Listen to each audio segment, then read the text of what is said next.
दोस्तों, स्वागत है आपका हमारे चैनल आर.के. वर्मा में मुल्ला नसरुद्दीन की नई मजेदार कहानी। मुल्ला के ख्याली पुला। अपने गधे पर सवार मुल्ला नसरुद्दीन चला जा रहा था। कहाँ जा रहा था यह उसे खुद पता नहीं था। वह तो गधे की पीठ पर बैठा ख्याली पुलाव पका रहा था।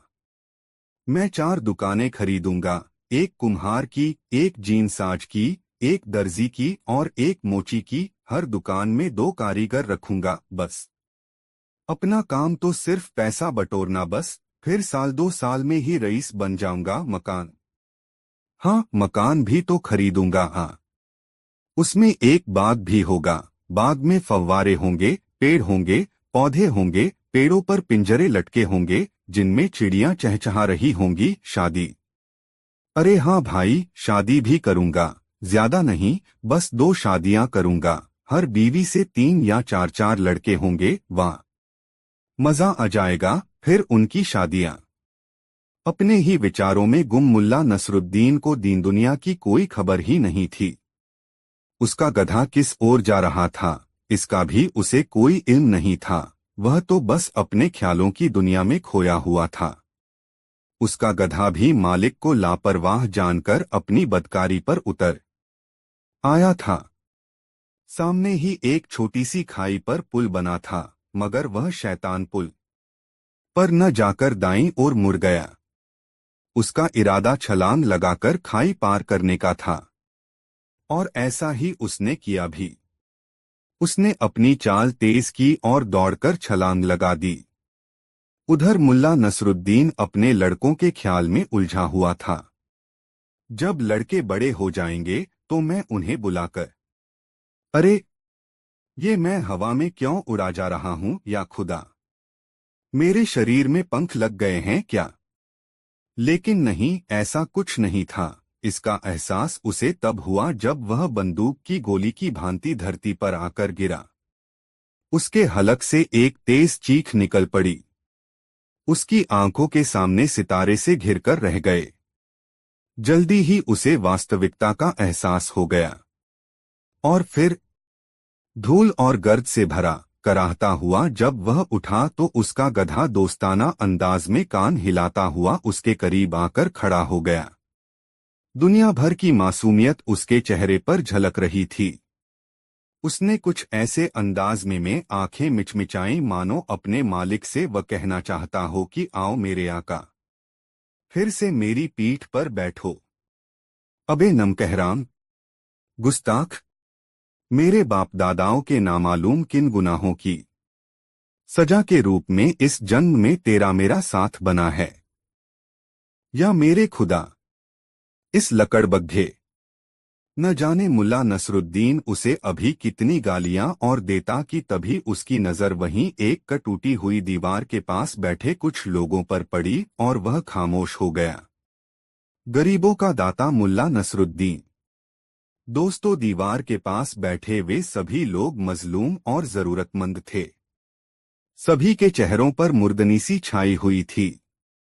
अपने आप को धूल में कलाबाजियां खिला देने के एवज में जो गालियां मुल्ला नसरुद्दीन गधे को देना चाहता था, वे उसके होठों में ही रह गईं। वह उनकी ओर देखकर हंस दिया। उसने सोचा कि इससे पहले कि लोग उस पर हंसे, उसे खुद ही अपने आप पर हंसना चाहिए। इसलिए वह हंसा, ठठाकर हंसा, फिर उन लोगों की ओर आंख मारकर बोला, वाह वाह, क्या आप लोग बता सकते हैं कि मैंने कितनी कलाबाजियां खाईं? भई मैं तो गिन नहीं सका।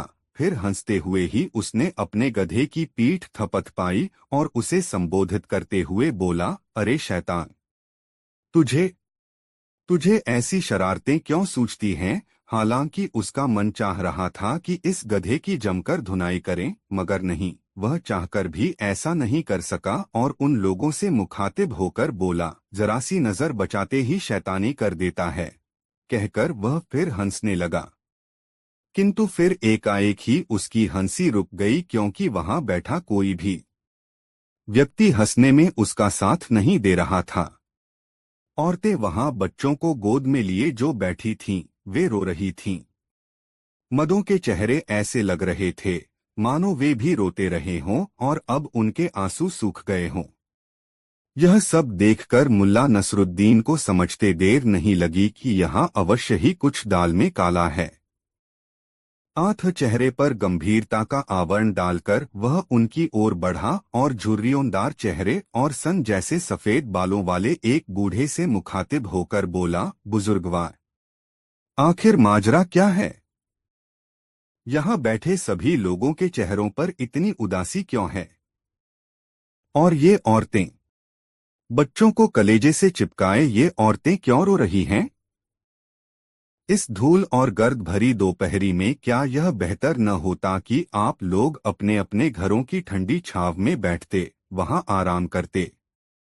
जिस वृद्ध को मुल्ला नसरुद्दीन ने संबोधित किया वह गमजदा लहजे में बोला, ए रहमदिल मुसाफिर, घरों में बैठना उन्हें नसीब होता है जिनके पास अपने घर हों। ए खुदा के नेक बंदे, हम तुझे क्या बताएं, हमारी परेशानियों और मुसीबतों का कोई अंत नहीं है। तू हमारी मुसीबतों का अंत नहीं कर सकता, इसलिए कुछ भी बताना बेकार है। जहां तक मेरी बात है तो मेरा क्या, मैं तो बूढ़ा हो चुका हूँ। मेरी तो अल्लाह से यही दुआ है कि वो मुझे उठा ले। कहते कहते बूढ़े की आंखों में आंसू भर आए। उसकी बात सुनकर मुल्ला नसरुद्दीन को काफी ठेस पहुंची और वह बोला, मेरे प्यारे बुजुर्ग, आप मर्द हैं, मर्दों को ऐसी बातें शोभा नहीं देती। आखिर आप ऐसी बातें कर ही क्यों रहे हैं? आपने कहा है कि मैं कुछ नहीं कर सकता, ऐसा आप मेरी गरीब सूरत देखकर कह रहे हैं, मगर आप मेरी सूरत पर न जाइए और मुझे अपनी परेशानी बताइए। हो सकता है कि मैं आपकी कोई मदद करने के काबिल साबित हो जाऊं। यह सुनकर बूढ़े के चेहरे पर आशा के भाव दिखाई दिए। फिर साहस बटोरकर वह बोला, ए मुसाफिर, यहाँ सभी गम के मारे बैठे हैं। मैं अपनी कहता हूँ, अभी कोई घंटा भर पहले सूदखोर जाफर अमीर के 2 सिपाहियों के साथ हमारी गली में आया था। मैंने उससे कुछ कर्जा लिया हुआ था। कल अदायगी की आखिरी तारीख थी और मैं कर्ज अदा नहीं कर पाया, इसलिए उसने मुझे घर से बेघर कर दिया। बचपन से लेकर अब तक की अपनी उम्र मैंने इसी मकान में गुजारी थी। अब मेरा कोई घर परिवार या ठिकाना नहीं है जहां जाकर मैं सिर छिपा सकूं। वह जल्दी ही अपनी रकम वसूलने के लिए मेरी जायदाद, पशु आदि बेच देगा। यहाँ बैठा मैं इसी बात का मातम मना रहा हूँ। कहते कहते उसका गला रुंध गया, आवाज भर्रा गई और आंखों से आंसू निकलने लगे। मुल्ला नसरुद्दीन ने गंभीरता से उसकी बात सुनी। कुछ क्षणों तक वह सोचता रहा, फिर बोला, लगता है तुम पर काफी कर्ज है। ए नेक इंसान, मैं सिर से पांव तक कर्ज में डूबा हूँ। मुझ पर 250 तंकों का कर्ज है। मुल्ला नसरुद्दीन तुरंत अपने गधे की ओर पलटा और गधे की जीन से थैला खोलते हुए बोला, 250 तंकों की मामूली रकम के लिए भी भला कोई रोता है।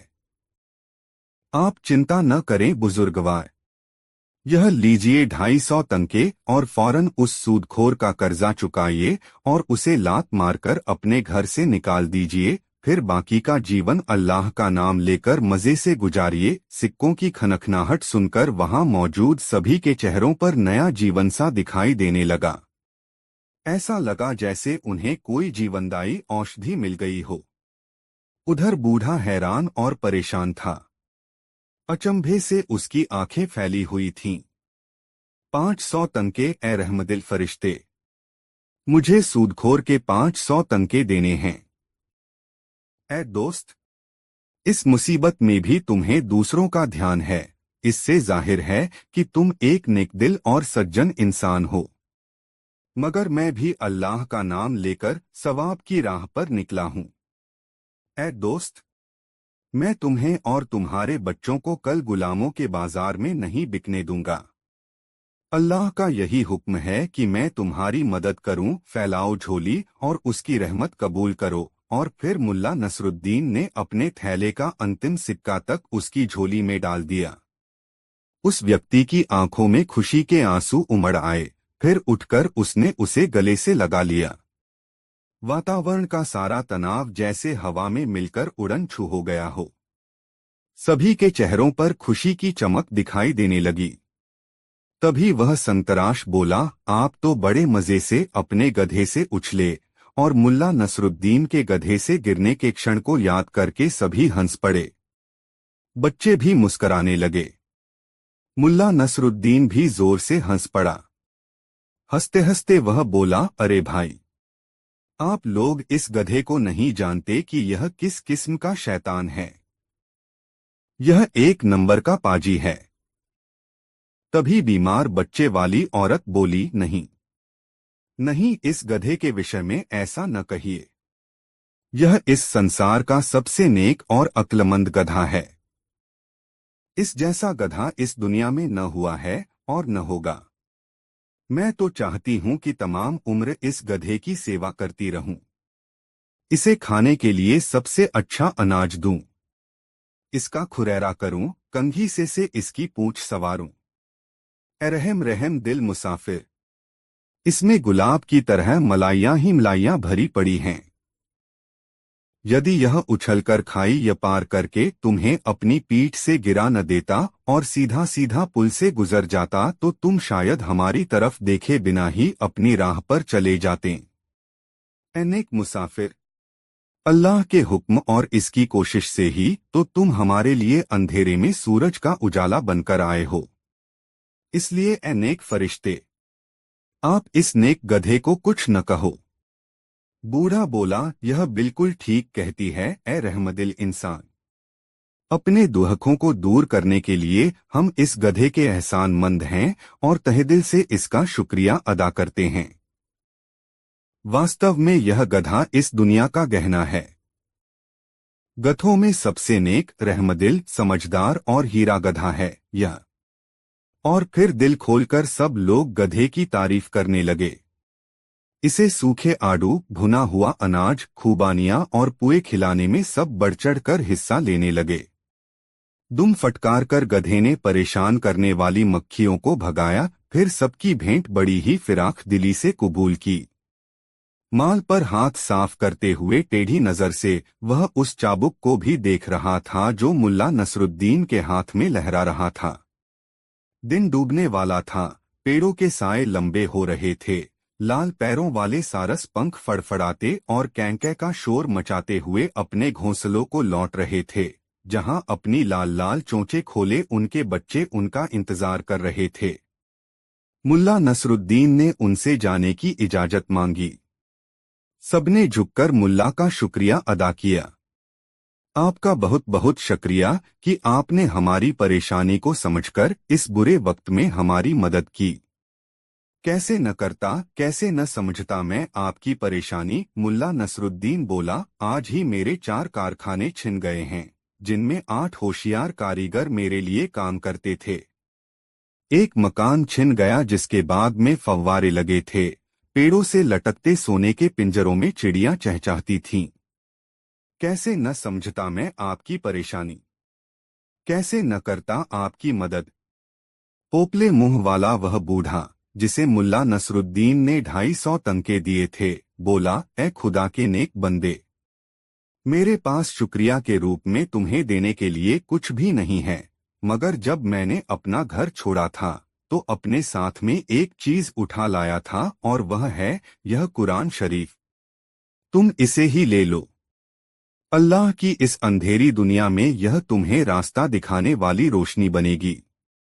हालांकि नसरुद्दीन के लिए मजहबी किताबें कोई अहमियत नहीं रखती थीं, मगर फिर भी बूढ़े के दिल को ठेस न लगे, यही सोचकर उसने वह किताब ले ली और उसे जीन में लगे थैले में डाल लिया, फिर कूदकर अपने गधे पर सवार हो गया। तभी वहां उपस्थित लोगों को कुछ याद आया।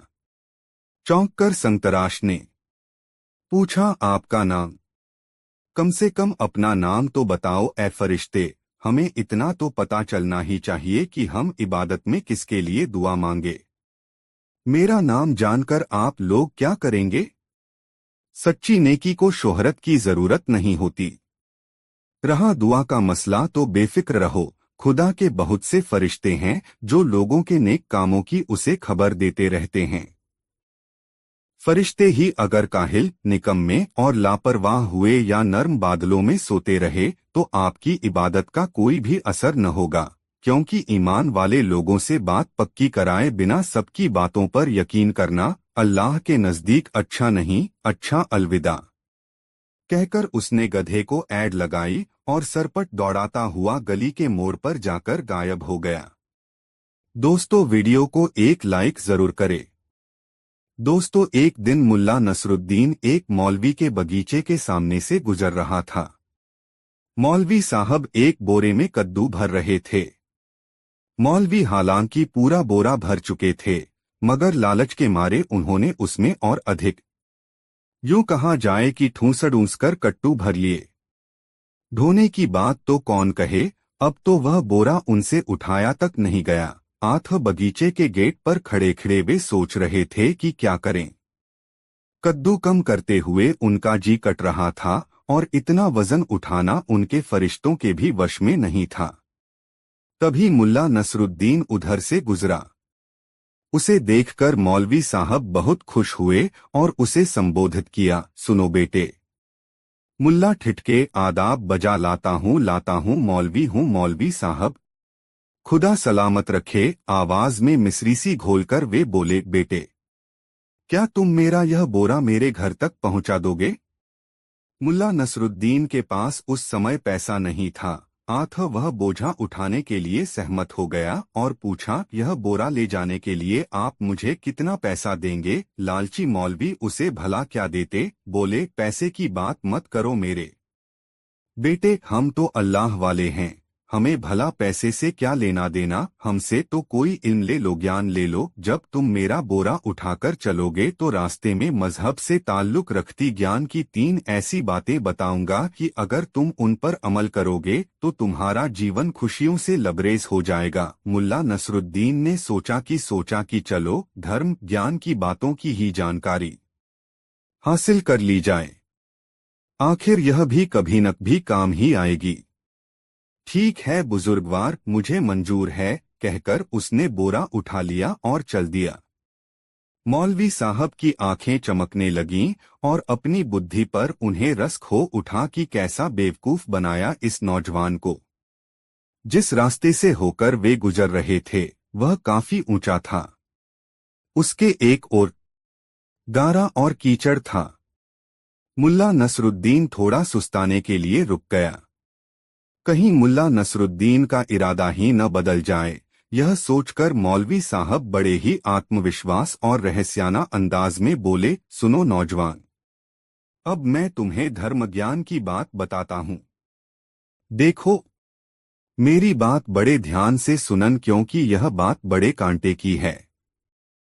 जब से ये कायनात बनी है तब से आज तक इससे बड़ी कोई बात हुई ही नहीं। अगर तुम इन लफ्जों का मतलब समझ लोगे तो यह उन अलिफ लाम मीम हरफों का हकीकी आशय समझने के बराबर होगा जिनसे हजरत मोहम्मद ने कुरान का दूसरा अध्याय शुरू किया था। उत्सुकता से मुल्ला नसरुद्दीन ने पूछा, ऐसी कौन सी बात है मेरे आदरणीय बुजुर्गवार?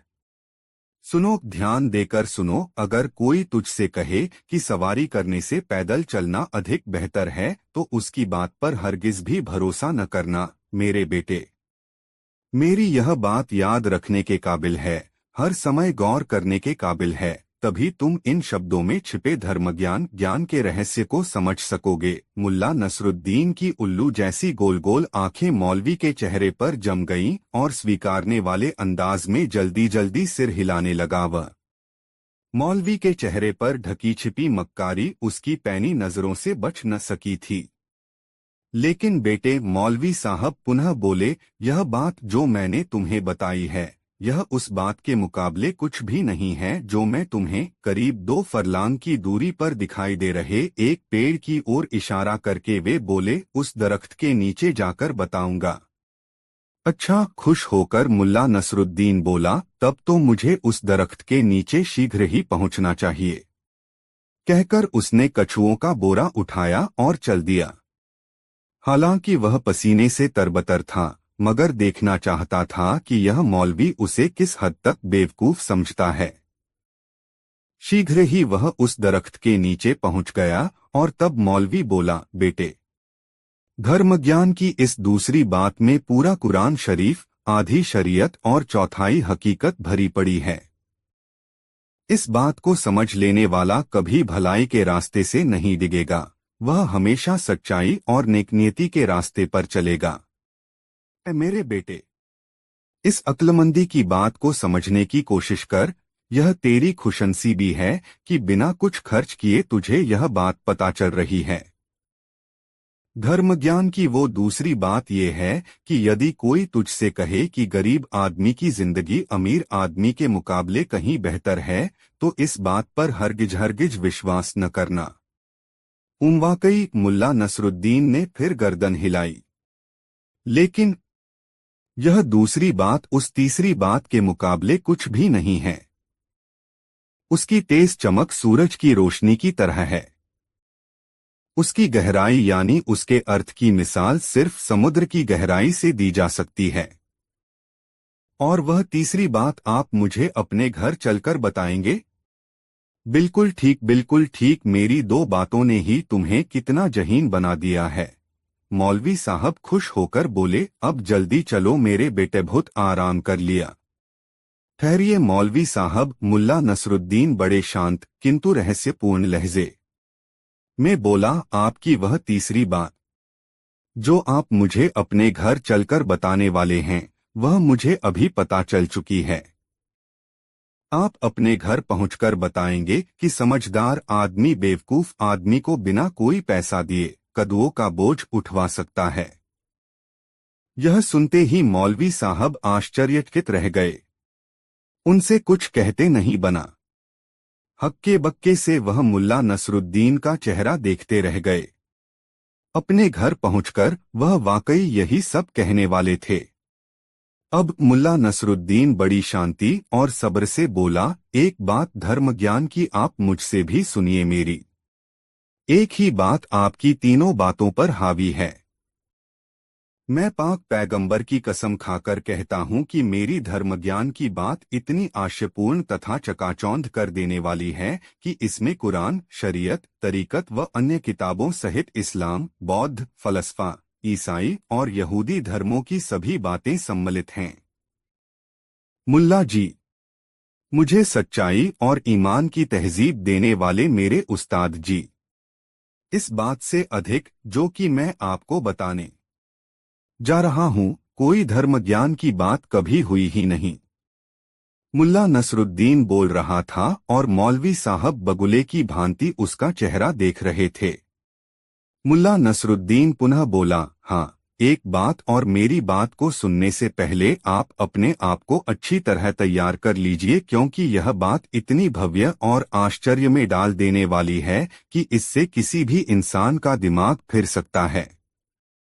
मौलवी साहब, अपने दिलो दिमाग को खासा मजबूत कर लीजिए और सुनिए, अगर आपसे कोई कहे कि ये कट्टू फूटे नहीं हैं, तो उसके मुंह पर थूक दीजिएगा। उसकी बात को खालिस झूठ मानिएगा और उसे धक्के देकर अपने घर से बाहर निकाल दीजिएगा। यह कहकर मुल्ला नसरुद्दीन ने कद्दुओं का बोरा उठाया और करीब ही एक सूखे गड्ढे में फेंक दिया। कद्दू बोरे से निकलकर पत्थरों से टकराट कराकर चकनाचूर हो गए। मौलवी साहब हाय हाय करते रह गए।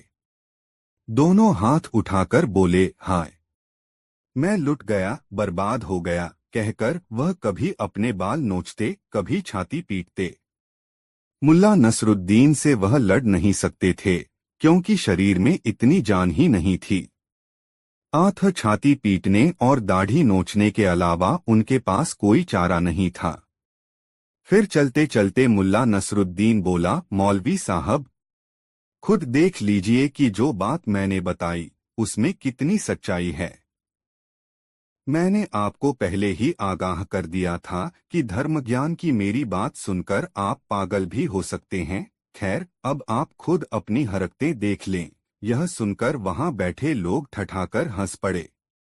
उधर चायखाना भी ठहाकों से गूंज उठा।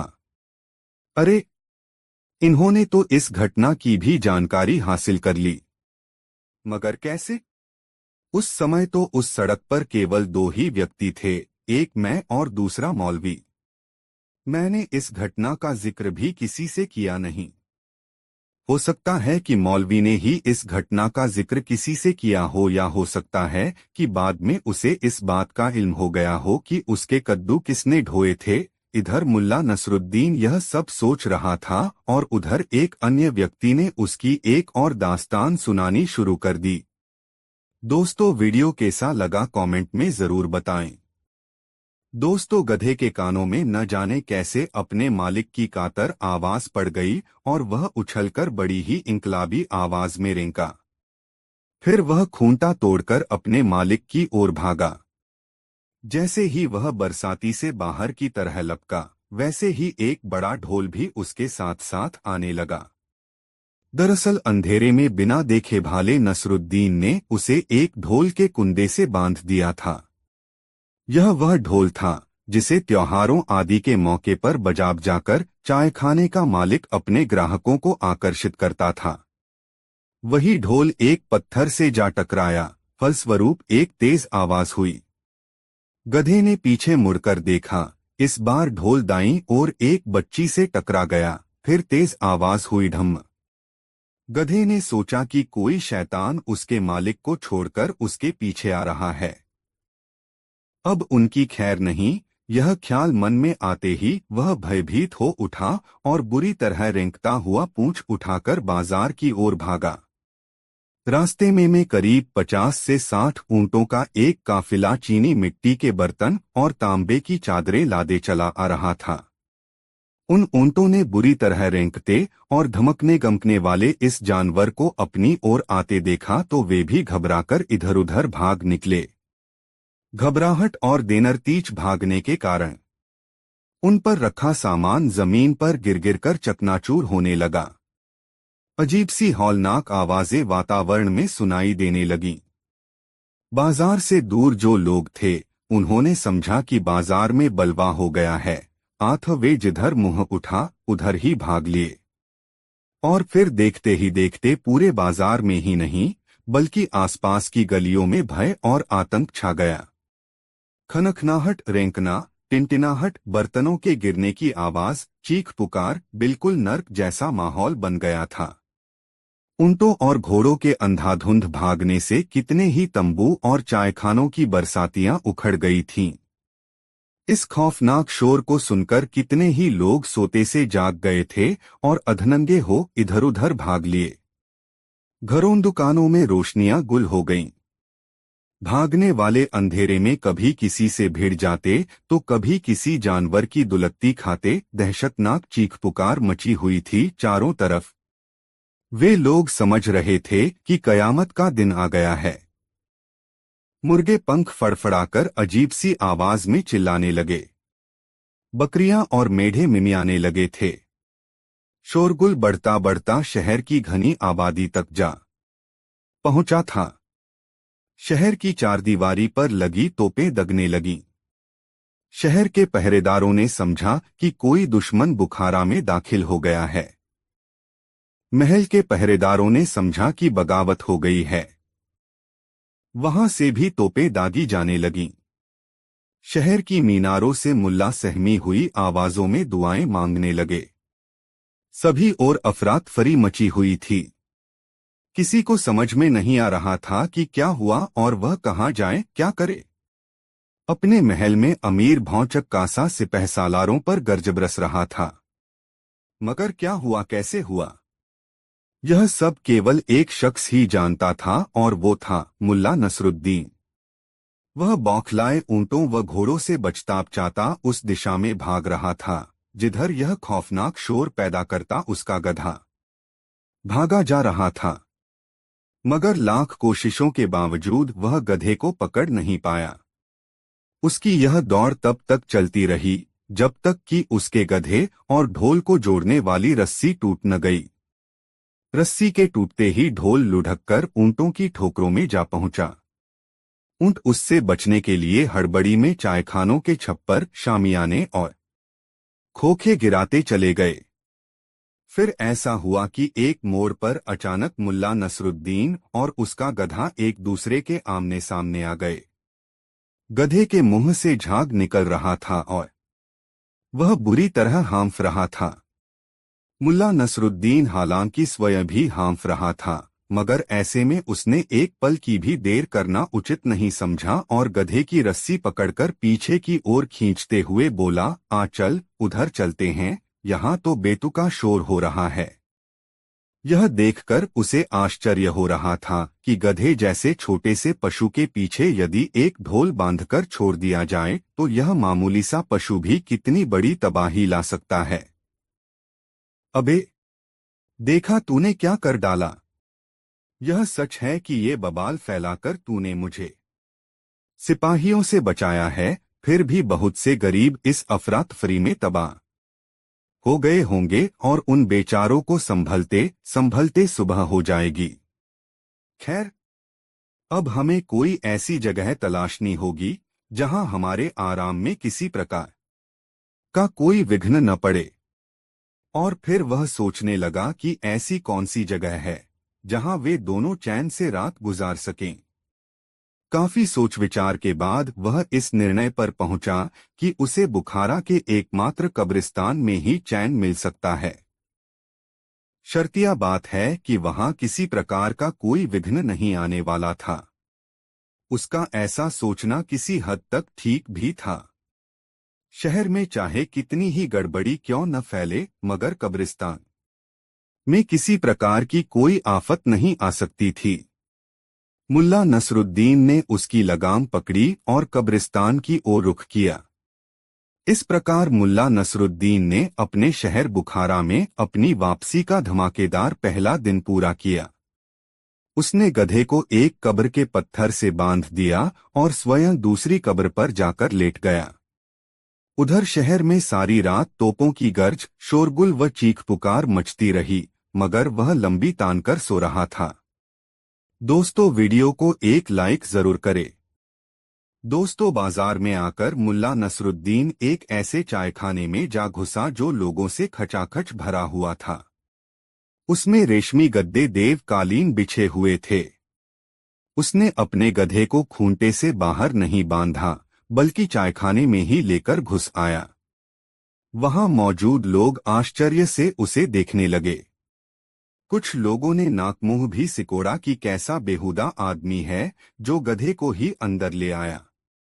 मुल्ला नसरुद्दीन ने जीन के झोले से वह कुरान शरीफ निकाली जो कुछ दिन पूर्व एक बूढ़े ने उसे दी थी। उसने कुरान शरीफ गधे के आगे रख दी। यह कार्य उसने पूरे आत्मविश्वास और गंभीरता से किया, जैसे वह बड़ा ही स्वाभाविक हो। चायखाने में मौजूद लोग आश्चर्य और उत्सुकता से एक दूसरे का मुंह ताकने लगे। गधा चायखाने में लकड़ी के फर्श पर अपना खुर पटकने लगा।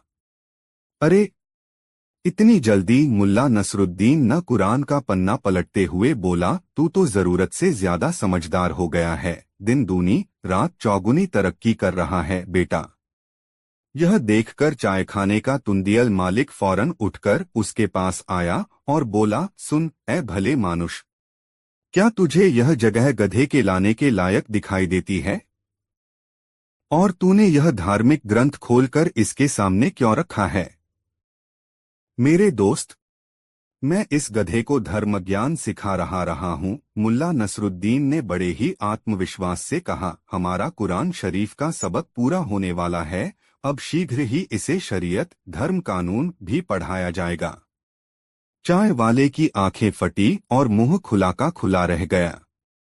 ऐसा अजूबा उसने जीवन में आज से पहले कभी नहीं देखा था। अन्य लोगों में भी कानाफूसी और भनभनाहट होने लगी। इस अजूबे को देखने और समझने के लिए बहुत से लोग उठकर खड़े हो गए। गधे ने एक बार पुनः खुर पटका। बहुत खूब, बहुत खूब। मुल्ला नसरुद्दीन ने पुनः पन्ना पलटा। मेरे बेटे, बस थोड़ी सौ कसर रह गई है, तू जरूर अरबी मदरसे में उस्ताद बनने के काबिल हो जाएगा। फिर वह तमाशबीनों की तरफ पलटा। बस इसके साथ यही कमी है कि यह किताब के पन्ने नहीं पलट सकता, इस काम में इसे किसी न किसी की मदद चाहिए। ऊपर वाले ने इसे बड़ा ही जहीन बनाकर भेजा है।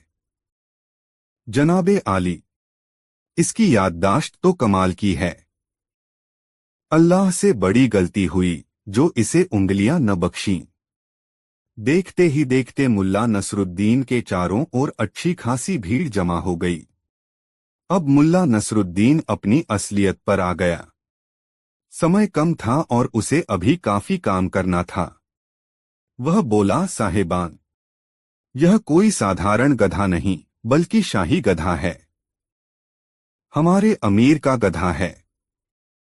एक रोज अमीर ने मुझे अपने पास बुलाकर कहा कि क्या तुम हमारे गधे को दीनियात सिखा सकते हो ताकि यह हमारे जैसा अक्लमंद हो जाए। मैंने गधे का दिमागी मुआयना करके कहा कि ऐ सम्मानित अमीर, यह गधा उतना ही तेज दिमाग और प्रतिभाशाली है जितने कि आपके अन्य दरबारिया आ।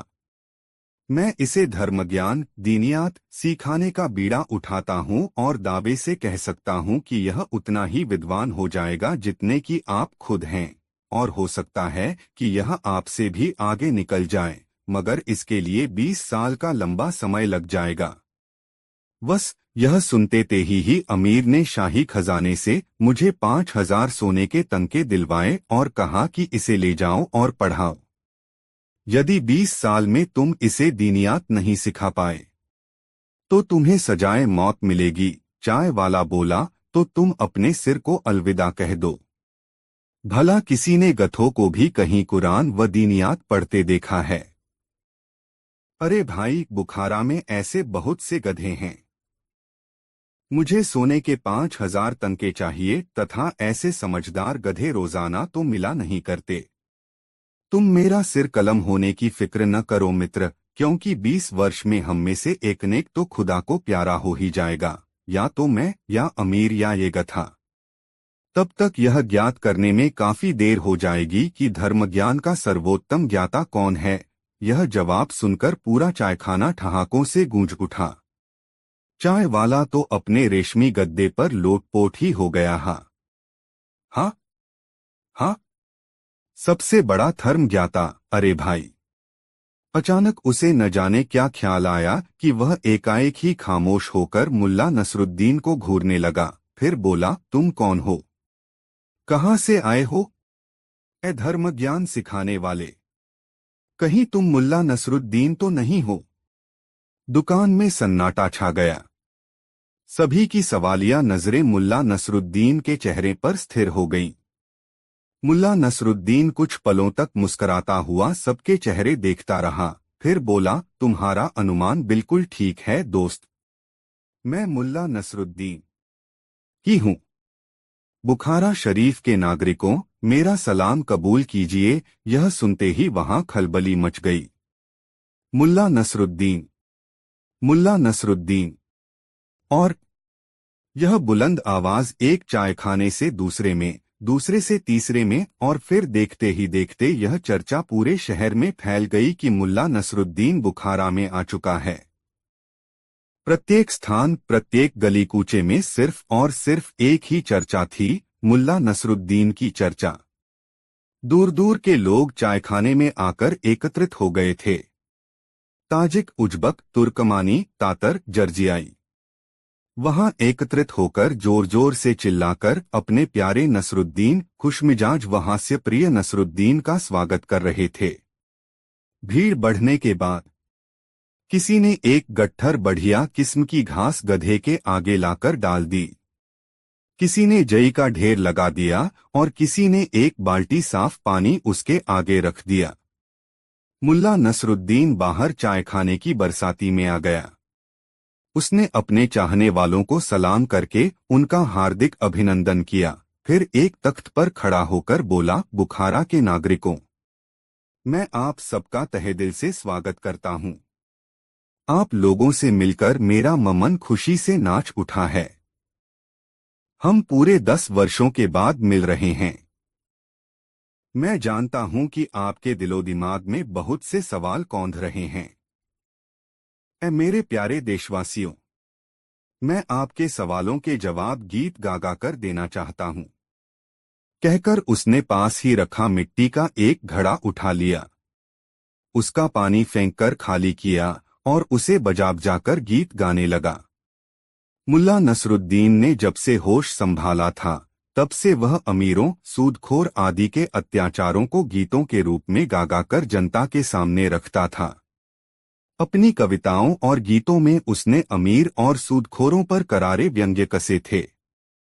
अंत में वह लोगों से कहता कि जिस प्रकार एक रोज पाप का घड़ा फूटता है, उसी प्रकार अमीर का घ फूटता है। घमंड भी एक न एक दिन अवश्य ही चूर चूर हो जाएगा और जनता को उसके अत्याचारों से मुक्ति मिलेगी।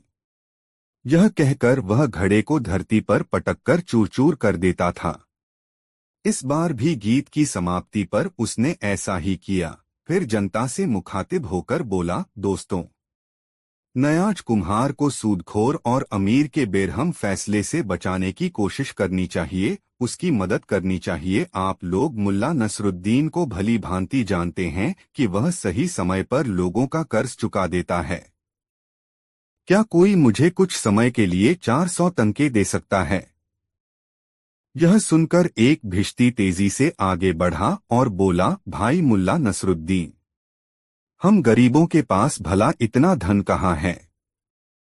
हमारा सारा धन तो भारी भारी कर चुकाने में ही चला जाता है, लेकिन मेरा यह नया पटका आप ले लो, शायद इससे कुछ मिल जाए। यह कहकर उसने अपना नया पटका मुल्ला नसरुद्दीन के कदमों में डाल दिया। इसके साथ ही लोगों में सरगोशियां सी होने लगीं। फिर जैसे एकाएक ही सामूहिक आंदोलन सा फैल गया। देखते ही देखते उसके कदमों में पगड़ी, पटके, रुमाल, जूते और बर्तनों आदि का ढेर लगने लगा। तुंदियल चाय वाले ने भी 2 बेहतरीन चायदानियां व तांबे की 2 तश्तरियां लाकर उसके कदमों में रख दीं। देखते ही देखते सामान का बड़ा सा ढेर हो गया।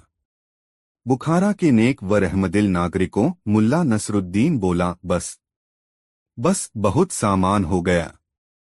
अब मैं नीलामी शुरू करता हूँ। यह रहा भिश्ती का पटका, जो इसे खरीदेगा उसे प्यास नहीं सताएगी। ये रहे कुछ मरम्मत किए पुराने जूते जो कि मक्का हो आए हैं।